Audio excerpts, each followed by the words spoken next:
Hello and welcome to the Daily Current Affairs by New IAS. First of all, Happy Independence Day to all. So today on 15th August 2019, we are going to discuss the topics Corporate Social Responsibility, then Wholesale Price Index, Swachh Sarveshan Gramin 2019, then Samarth Scheme, Map Aided Program and Previous Year Question Revision Series. So let's move to our first topic, that is CSR. So the news is that high level committee, especially on CSR, they recommend CSR expenditure to be made tax deductible expenditure. Okay, so this is the base news. So talking about CSR, that is corporate social responsibility, you all know what we can say. It's first of all, we know it is also known as corporate conscience. And or we can also say it is also known as corporate citizenship or responsible business, and the CSR it refers to a corporation owning the responsibility for environmental and also social well-being of the individual. Okay, so the Gandhian model of this trusteeship actually it encourages responsible behavior towards employees and also stakeholders as business entities were seen to be operating in public trust. Okay, so the government of India, it becomes the first to mandate CSR under section 135 of the Companies Act 2013. And under this legislation, every company who is having a net worth of rupees 500 crore or a turnover of 1000 crore, or we can say a net profit of rupees 5 crore, they are required to invest at least 2% of its net profit on CSR activities. Okay, so you have to remember these values. That is a company who is having a net worth of rupees 500 crore or turnover amount of rupees 1000 crore or net profit of rupees 5 crore. They are required to invest 2%, at least 2% of its net profit on CSR activities. And also, we know this it constitutes a CSR committee and consisting at least 3 directors, including the independent director. Okay, so we know this committee will formulate the CSR policies for the particular company. Clear? So next we can discuss the activities that can be undertaken under CSR as listed in the Companies Act 2013. Okay, so they are basically eradicating hunger, poverty and malnutrition, and also promoting education and we can say enhancing vocational skills, then promoting gender equality, and also ensuring we can say environmental sustainability, then contributing to Clean Ganga Fund, etc. Then it can be also contributing to technological incubators and even contribution to Pradhan Mantri's National Relief Fund. Okay, so these are some of the activities that can be undertaken under CSR as listed in the Companies Act of 2013.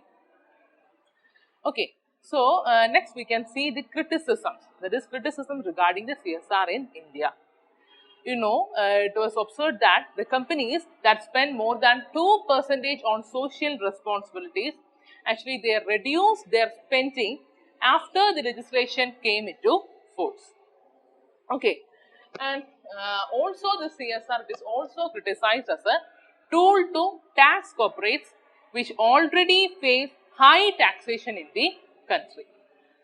Okay, and a skewed pattern of spending of about 40% of CSR spending, it was incurred on education and healthcare. While for eradication of hunger, it received barely 5% of fund. It is also one of its criticism in India. Next, we can see the recommendations of the committee. So, you know the recommendations of the committee, it includes making CSR expenditure tax deducible and also allowed to carry forward what we can say unspent balance for a period of 3 to 5 years and also allowing CSR in social benefit bond and even third party assessment of major CSR projects. And one of its recommendation is align Schedule 7 of Companies Act which outlines the kinds of activities that qualify as CSR with United Nations Sustainable Development Goals. Okay, and please remember that the companies that have a CSR prescribed amount less than 50 lakh, they may be exempted from constituting a CSR committee. Okay, that you have to remember. And also, violation of the CSR compliance may be made a civil offence and it will be shifted to penalty regime. And it also suggests introducing impact assessment studies for CSR obligations of rupees 5 crore or more, and also to develop CSR exchange portal to connect contributors, then beneficiaries and also agencies. Clear?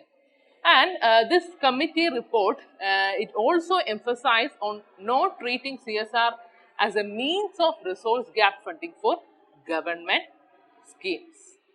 Clear? So that's all regarding the CSR.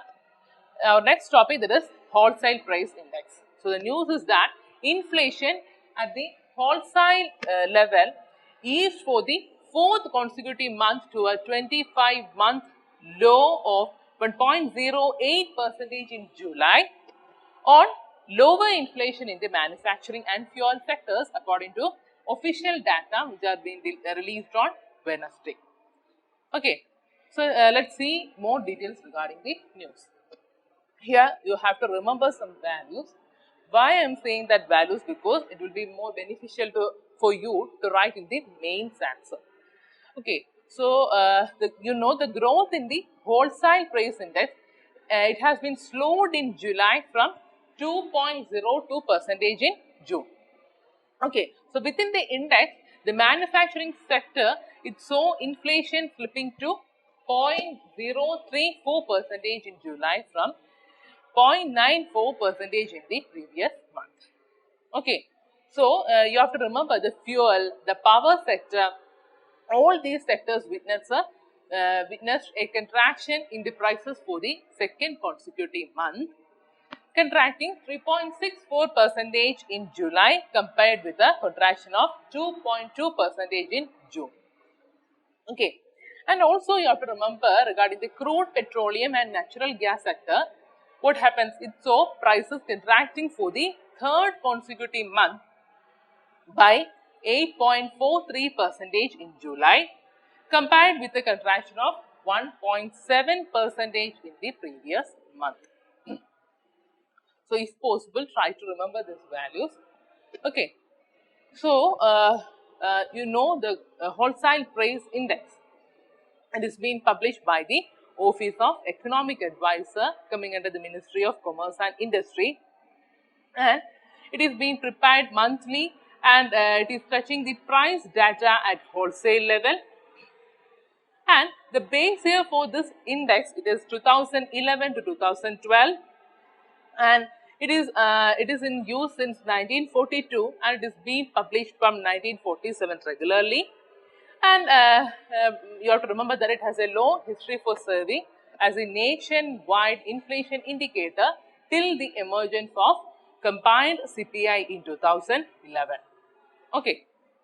So, an important feature of this WPI is that actually it separates it from or the important feature that separates this WPI from the CPI is that the prices are collected from wholesalers. That you have to remember. So, in the WPI what happens? The primary articles, they are having a weightage of 22.62% and fuel and power 13.15%. Then manufactured products, they are having a weightage of 13.15% and also manufactured products, they had a weightage of 64.23%. Okay, these are the weightage in the WPI index. Clear? So, our next topic is Swachh Sarveshan Gramin 2019. So, you know the Union Minister for Jal Shakti launched the SSG 2009, that is Swachh Sarveshan Gramin 2019. Okay, this is the news. So, the details of the survey says it is to be instituted from August 14 to September 30, 2019, and this SSG 19, it will be covering approximately 17,450 villages in 698 districts across India, and it also include approximately 87,000 public places. That means it can be even schools, anganwadis, or it can be even public health centers or religious place, etc. So, thereby basically it aim in making India's largest rural sanitation survey. So, in this survey around 2,50,000 citizens will be interviewed for their feedback as a part of the survey. And also the citizens, they will be mobilized to provide feedback on sanitation relation and regarding its related issues online using an application which are being developed for this purpose. Okay. So, and also an independent survey agency will conduct this survey in all districts, and the results, they will be announced based on the quantitative, qualitative sanitation parameters. Okay. These are the details, and also you have to remember, with over 5.8 lakh villages, that is 639 districts and 32 states, they are being declared open defecation free in rural India. Okay, and the country, they will poised to be completely an open defecation free India by October 2nd, 2019. Okay, and also a detailed protocol. It has been developed to guide the ranking of district basis based on their performance on key quality and also quantitative parameters. And this Jal Shakti Minister released the SSG 2019 logo and also a brochure, that is a brochure mobile app, and also a dashboard for citizens' feedback. Clear? So, our next topic, that is summer scheme. So, the news is the Union Textile Ministry, it signed a memorandum of understanding with 16 state governments on Wednesday in order to offer skill training programs under the summer scheme. You know, this summer scheme, actually it's a scheme for capacity building in the textile sector. You know that. So, the main objective of the scheme is to provide demand-driven, placement-oriented national skills qualification framework to who all citizens is being needed for that. Okay. And also, we can say compliance skilling programs to incentivize and also to supplement the efforts of the industry in creating jobs in the organized textile and also related sectors, and which cover the entire value chain of the textile excluding spinning and weaving. This is the main objective of this summer scheme, and also along with that, it also aims in promoting the skill and also skill up gradation in the traditional sectors of handlooms, handicrafts and sericulture, jute, etc. Okay. So, next you have to remember the scheme, it would target to train approximately 10 lakh persons, that is 9 lakh in organized sector and 1 lakh in traditional sector. Clear? So, the implementing agency, it will be a textile industry, then it can be any institutions or organizations of the Ministry of Textile, then it can be even the reputed training institutions, or it can be even NGOs, etc. Okay. So, these are the implementing agencies. So, today in MAP program, we will be dealing with major crops in India.